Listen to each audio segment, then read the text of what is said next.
BP வருதுன்னு வச்சுங்களேன், அல்லது ஹை பிபி வருது, இது ரெண்டுமே வந்து மெயினா வந்து ரெண்டு வகையில வரும். ஒன்னு food and feeling. Food and feeling, உணவு வந்து கட்டுப்பாடு இல்லாம அதிகமா உப்பு இதெல்லாம் சேர்றதுனால வரக்கூடியது வந்து மருந்து கொடுத்தா சரியாயிடும்.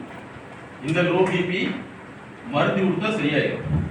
ஆனா மருந்து கொடுத்தே சரியாகலைன்னா அது வந்து ஃபீலிங்னால வரக்கூடிய பிபி, உணர்ச்சியினால் வரக்கூடியது.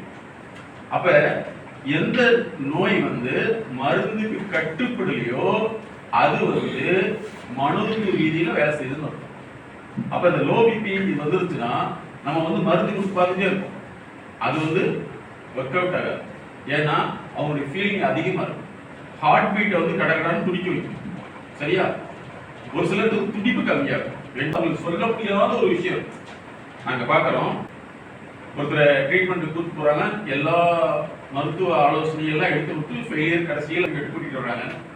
அவங்க கிட்ட வந்து ஒரு விஷயத்த நாங்க அவர் சொல்ற மாதிரி வர்றதுக்கு 90 நாள் ஆகுது. அது எப்ப நடந்தது அப்படின்னா 3வது நடந்தது. இப்ப வயசுக்கு அவருக்கு எவ்வளவு? 37.